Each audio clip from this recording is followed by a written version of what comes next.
Pupunta nga pala kami sa kanto ng lola ko para bumili ng ulam. Di ko nga alam kung anong ulam na naman bibiliin niya. Ganda ng bahay na yun, no? Pangarap ko yan. Ayan na naman ang lola ko, nakipagchismisa na naman sa kumari niya. Ay nako, ito nga pala eskwelahan. Diyan ako nag-aaral elementary. Ito niya Pepe, stop kasi ako eh. Yun no, yung court. Ayan na, patapos na silang magchismisan. Dito na pala kami. Ayan nga pala yung simbahan. Lalakad-lakad na kami.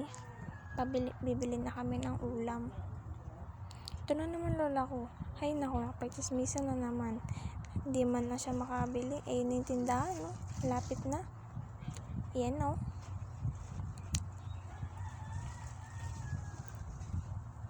Yan, tapos sila magchismisan. Nakabili na rin kami. Bibili sana kami nun, no? Kaso wala na kaming pera, naalala ko. Ayan, pauwi na kami. Malapit na kami sa bahay. Yan nga pala yung dala-dala ko. Yan, no? Ako na nagbitbit. Yan ang lola ko. Malapit tumaan na kami sa eskinita. Lakad-lakad na kami.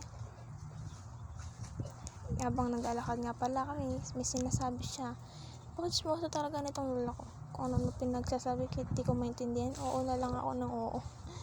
Yan pala, nakalimutan namin bumili na ang uling. Kaya ayan, bumili kami sa labasan. Siya na kumuha, sabi niya siya na eh. Ayun nga ako. Kumukuha na pala siya. Habang kumukuha siya dyan, nakipagchismisa na naman yan. Ano oras na hindi. Yan, kumuha na pala kami siya. At pauwi na kami. Ito na talaga, final na. Pauwi na talaga kami.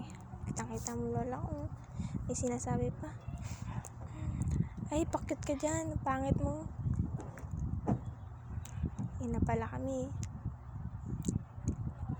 Daladala kong ulam. Siya daladala niya ang uling. Yan ang bahay namin. Maliit pero masaya. Welcome kayo. Pasok kayo. Yung mga bata, nabot ako pa naglalaro. Ayan o, naglalaro daw sila. Nag-hi muna siya. Papakita daw niya kung paano magturumpo. Papakita nilang dalawa kahit hindi sila marunong. Ang galing. First time niya pa ikot. Hindi nga lang marunong sumalo. Itong isa di pa rin marunong kahit anong gawin niya. Isa pa yan. Bye-bye!